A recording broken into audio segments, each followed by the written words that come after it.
প্রিয় শিক্ষার্থী বন্ধুরা, আসসালামু আলাইকুম। আশা করি তোমরা সবাই ভালো আছো।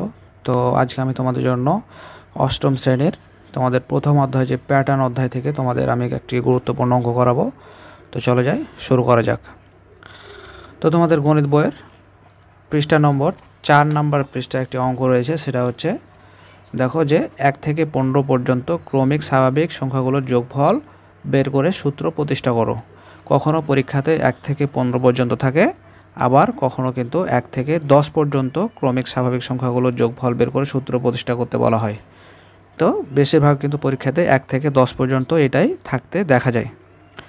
তো চলে যাই, আমরা 1 থেকে 10 পর্যন্ত কিভাবে করে আমরা সূত্র বের করে প্রতিষ্ঠা করব সেটাই দেখি।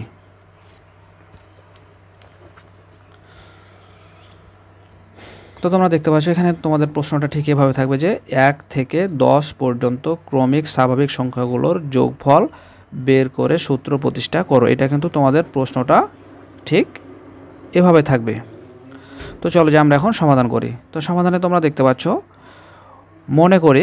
আমরা মনে করি কথাটা লিখব, তারপরে লিখব যে 1 থেকে 10 পর্যন্ত ক্রমিক স্বাভাবিক সংখ্যাগুলোর যোগফল ক, অর্থাৎ আমরা 1 থেকে 10 পর্যন্ত লিখব, কারণ আমাদের পরীক্ষায় বলা হয়েছে যে প্রশ্নতে যে 1 থেকে 10 পর্যন্ত ক্রমিক বলেছে। তো 1 থেকে 10 পর্যন্ত ক্রমিক স্বাভাবিক সংখ্যাগুলোর যোগফল আমরা ধরব ক, মানে 1 থেকে 10 পর্যন্ত সংখ্যাগুলোকে আমরা ক দ্বারা প্রকাশ করব। তো অর্থাৎ যেহেতু ক সমান আমরা ধরেছি 1 থেকে 10 পর্যন্ত, তাই ক সমান আমরা এখন লিখতে পারি যে 1 2 3 4 5 6 7 8 9 10। খেয়াল করো, ক্রমিক বলতে সেটা কি বোঝানো হয় যে যেটা পরপর থাকবে। দেখো 1 2 3 4 এটা কিন্তু সিরিয়ালভাবে আছে। যদি 1 3 5 7 9 এভাবে যদি থাকতো তাহলে কিন্তু সেটা ক্রমিক হতো না। তো যেহেতু আমাদের বলেছে 1 থেকে 10 পর্যন্ত ক্রমিক স্বাভাবিক সংখ্যাগুলোর যোগফল বের করে সূত্র প্রতিষ্ঠা করো, এই জন্য আমরা লিখব যে মনে করি 1 থেকে 10 পর্যন্ত ক্রমিক স্বাভাবিক সংখ্যাগুলোর যোগফল হচ্ছে ক, অর্থাৎ আমরা ক সমান 1 থেকে 10 পর্যন্ত আমরা সংখ্যাগুলো সিরিয়ালভাবে লিখব। এরপর দেখো, এই কথাটি কিন্তু খুব গুরুত্বপূর্ণভাবে মনে রাখতে হবে যে প্রদত্ত যোগফলের সাথে, প্রদত্ত যোগফল বলতে দেখো এই আগের যোগফলটার কথা কিন্তু বোঝাচ্ছে। তো দেখি কি লেখা আছে, যে প্রদত্ত যোগফলের সাথে সংখ্যাগুলো বিপরীতভাবে লিখে যোগ করে পাই। অর্থাৎ প্রদত্ত সংখ্যাগুলো বলতে এখানে যে এই 1 থেকে 10 পর্যন্ত আমরা লিখলাম, এই সংখ্যাটা হচ্ছে প্রদত্ত সংখ্যা। তো আমরা সেই কথাটা লিখব। দেখো ক সমান আমরা লিখলাম যে 1 থেকে 10 পর্যন্ত সংখ্যাটা লিখলাম, কারণ এই সংখ্যাটা হচ্ছে প্রদত্ত সংখ্যা। আর বাকি কথাটা কি লেখা ছিল, দেখো এখানে বিপরীতভাবে লিখে যোগ করে পাই, অর্থাৎ সেই সংখ্যাটাকে আবার বিপরীতভাবে লিখতে হবে। তো বিপরীতভাবে বলতে দেখো কটা ঠিকই থাকলো, কিন্তু 1 থেকে শুরু হয়েছিল 10-এ শেষ হয়েছিল। যেহেতু বিপরীত বলতে উল্টা হবে, যে 10 থেকে শুরু হবে, 9 8 7 6 5 4 3 2 1, ঠিক আছে। এটা হচ্ছে তোমার বিপরীত। আমি আবার বলছি, দেখো এখানে তোমার দেওয়া আছে যে প্রদত্ত যোগফলের সাথে সংখ্যাগুলো বিপরীতভাবে লিখে যোগ করে পায়। প্রদত্ত সংখ্যা বলতে ক সমান 1 2 3 4 5 6 7 8 9 10। এখন এই সংখ্যাটা দেখো বিপরীতভাবে লিখে যোগ করে পাই, তার মানে এই ক সমান আবার লিখে এটাকে বিপরীতভাবে লিখে যদি আমরা যোগ চিহ্ন দিই, তাহলে আমরা দেখো প্রত্যেকটা কিন্তু যোগ করে লিখতে হবে সংখ্যাগুলো। তারপর তখন যোগ করব বলতে একটা লম্বা করে আমরা দাগ দেব, তারপর তখন যোগ করব।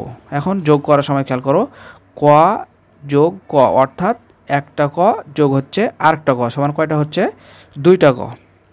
তো সমান আছে সমান বসালাম।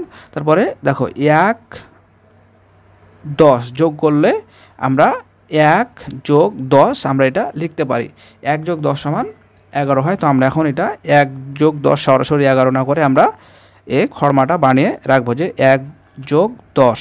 তারপর দেখো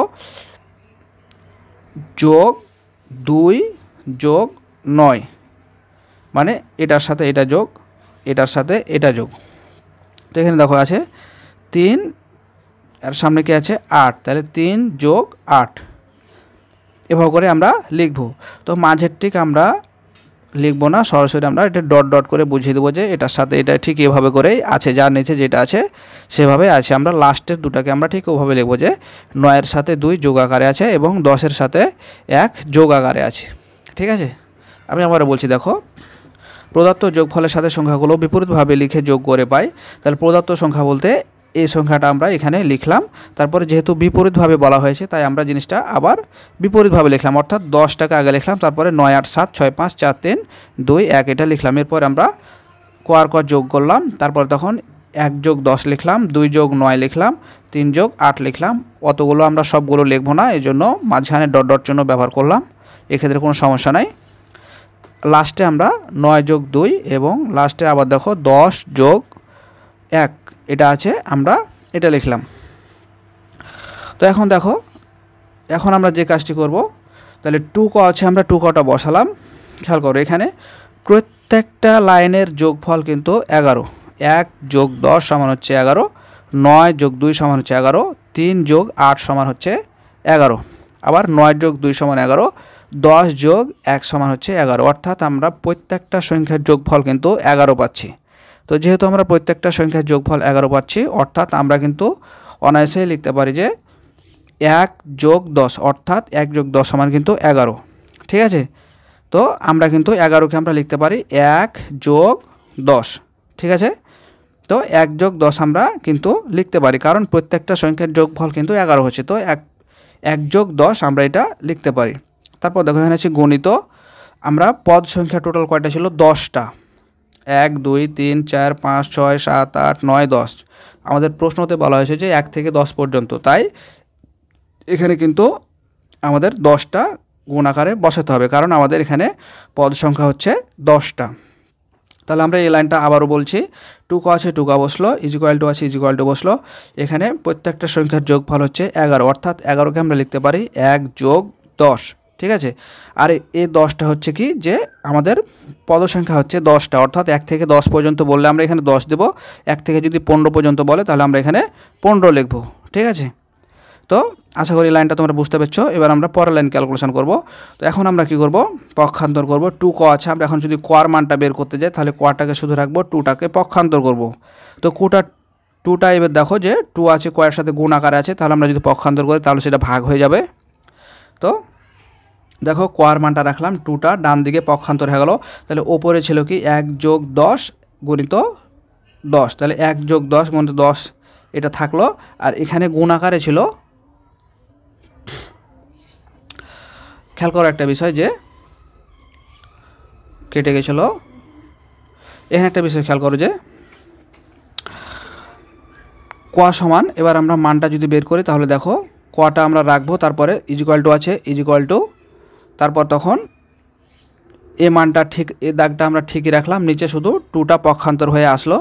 তো 2টা পক্ষান্তর হয়ে আসার পরে আমরা দেখতে পাচ্ছি যে 1 যোগ 10 সমান হচ্ছে 11 গুণিত 10 আছে 10 বসলো, নিচে 2 আছে 2 বসলো।